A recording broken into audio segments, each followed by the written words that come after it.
के दिन के लिए भारतीय बाजार पर स्ट्रैटेजी क्या बनानी चाहिए, आज शुरुआती संकेत कैसे नजर आ रहे हैं, आज के एक्शन को देखते हुए स्टॉक स्पेसिफिक मूव्स कहां बनेंगे, ये सारी की सारी चीजें आपके सामने रखते हैं। दिन की शुरुआत करते हैं हर रोज की तरह विदेशी बाजार के संकेत आपके टीवी स्क्रीन पर। एशियाई बाजार की तरफ से कमजोरी हावी होती हुई एसडेक्स निफ्टी आप देख रहे हैं करीब 100 अंकों की बिकवाली का दबाव यहां पर नजर आएगा। 18,575 के आसपास ये ट्रेड करता हुआ। ध्यान हांगकांग के बाजार पर जाना चाहिए। 700 अंकों की भारी गिरावट हांगकांग के बाजारों में नजर आ रही है, तो क्लियरली बिकवाली का दबाव जो है एशियाई बाजार की तरफ से आता हुआ नजर आएगा। जापान कोरिया के बाजार में 1-1.5% की गिरावट हम देख चुके हैं। शुक्रवार के सेशन में अमेरिकी बाजार की अगर बात करें, सेंटिमेंट्स ठीक ठाक थे, लेकिन ये भी याद रखिए कि वेकेशन मोड शुरू हो चुका है। शुक्रवार को भी थैंक्स गिविंग के बाद शुक्रवार को हाफ डे के लिए जब बाजार खुले, डाउ की तस्वीर अच्छी नजर आई, लेकिन टेक्नोलॉजी हैवी काउंटर्स में जो बिकवाली का दबाव रहा उसका एक इंपैक्ट था जो कि नैस्डैक और एसएनपी पर पड़ता हुआ देखा। बिकवाली के दबाव के साथ हमने एसएनपी नैस्डैक में क्लोजिंग देखी, लेकिन डाउ ने अपने आप को संभाला। तीसरे दिन लगातार मजबूती के साथ ही यहां पर ट्रेड्स क्लोज होते हुए नजर आए। इसके अलावा डाउ फ्यूचर्स की अगर स्थिति देखेंगे, फिलहाल करीब 120 अंकों की बिकवाली का दबाव नजर आ रहा है।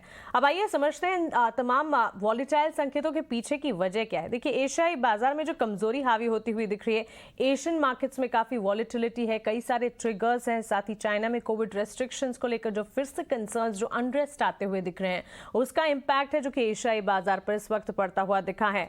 ग्लोबल मार्केट्स में अमेरिकी बाजार की अगर बात करें, एक तो छुट्टियां जो हैं वो शुरू हो चुकी हैं, यहां से लेकर दिसंबर के अंत तक म्यूटेड एक्शन नजर आ सकता है और वही यहां पर दिखना शुरू भी हो चुका है। यूरोपियन मार्केट्स को अगर देखेंगे, फ्राइडे सेशन में हमने अपबीट वीक था और उसके बाद फ्राइडे सेशन में एक म्यूटेड क्लोजिंग देखी, तो क्लियरली पूरे वीक के एक्शन के बाद एक म्यूटेड क्लोजिंग यूरोप के मार्केट्स ने दिखाई। कमोडिटी मार्केट्स की अगर बात करें, ऑयल प्राइसेस में फ्राइडे सेशन में भारी बिकवाली का दबाव, कमजोरी हावी होती हुई दिखी। चीन में मांग घटने की जो चिंताएं हैं वो लगातार कच्चे तेल की चाल पर असर डाल रही है और उसी का एक इम्पैक्ट है 2.5% की गिरावट के साथ 11 महीने के, जी हां, 11 महीने के निचले स्तरों पर ब्रेंट में कामकाज नजर आया। ब्रेंट क्रूड की अगर बात करें, ऑलमोस्ट $83 बैरल के आसपास ट्रेड करता हुआ हमने इसे देखा। अब इस वक्त अगर देखेंगे, $81-82 बैरल के आसपास के सेंटिमेंट्स भी यहाँ पर, घरेलू बाजार में भी कच्चे तेल की चाल में इसी तरह के लेवल्स नजर आ रहे हैं।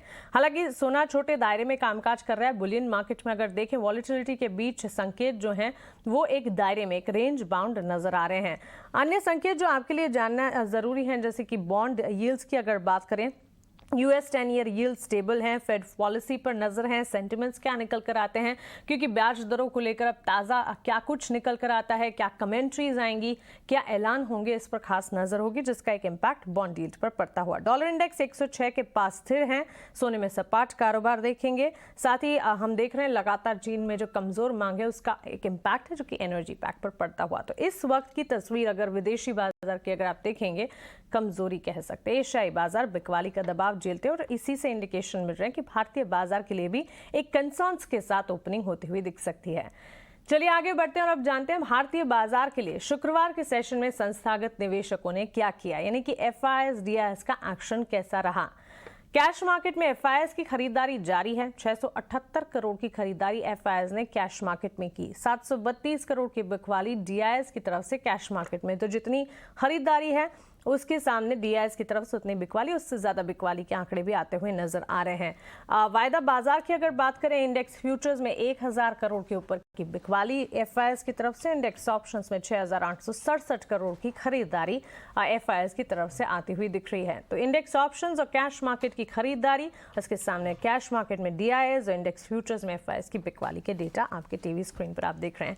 आइए ये सारे के सारे संकेत लेकर चलते हैं हमारे मार्केट एक्सपर्ट के पास और उनसे समझते हैं आज के लिए ट्रेड सेटअप भारतीय बाजार के लिए कैसा बन रहा है। रेलिगेयर ब्रोकिंग के अजीत मिश्रा मेरे साथ जुड़ गए हैं। अजीत, गुड मॉर्निंग, स्वागत है आपका ET Now स्वदेश पर। ग्लोबल सेटअप जो है इस वक्त हम देख रहे हैं वॉलेटाइल एक्शन है, कमजोरी हावी एशियाई बाजार से हो रही है। भारतीय बाजार के लिए ट्रेड स्ट्रैटेजी आज क्या बनेगी? Good morning Mansi. देखिए मानसी, लास्ट वीक काफी अच्छा रहा, एक पॉज था उससे पहले वीक, उसके बाद लास्ट वीक हमने देखा कि मार्केट ने रिज्यूम किया पॉजिटिव ट्रेंड को और फ्राइडे के दिन पॉज जरूर रहा, बट मुझे लगता है कि जो डिप मिल रहा है आज के दिन पे एसजीएक्स की इंडिकेशन जो है वो एक बाइंग अपॉर्चुनिटी होगी, कंसिडरिंग कि टोन पॉजिटिव है अक्रॉस सेक्टर्स, आप बाइंग इंटरेस्ट देख रहे हैं, खासतौर से बैंकिंग और आईटी, इनका पार्टिसिपेशन काफी अच्छा हुआ है। तो मुझे लगता है कि 18,390 के अराउंड का जो लेवल अगर आपको मिलता है इंट्राडे में स्पॉट लेवल्स, तो वो एक बाइंग अपॉर्चुनिटी होगी। 18,240 आपका स्टॉप लॉस रहना चाहिए और 18,600 730 ये टारगेट एरियाज की तरह आपको एक्ट करेंगे। बैंकिंग देखिए थोड़ा सा मेरे हिसाब से कंसोलिडेट कर सकता है, तो यहाँ पे भी आपको डिप पे ही बाइंग करने की रिकमेंडेशन होगी। करीब 42,750 ये क्रूशियल लेवल रहेगा फॉर द इंट्राडे, जहाँ पे 42,400 आपका नेक्स्ट सपोर्ट रहेगा। वहीं ऊपर करीब 43,500 से लेकर 44,200 ये क्रिटिकल रेजिस्टेंस। ठीक है, तो चलिए इंडेक्स पर ये राय कंसोलिडेशन बैंक निफ्टी में निफ्टी के मुकाबले नजर आ सकता है, और इंडेक्स पर स्ट्रैटेजी आपको क्या बनानी है आप देख रहे हैं सपोर्ट रेजिस्टेंस के एरियाज। अजीत, आज के लिए स्टॉक्स कौन से हैं आपके रेडार पर?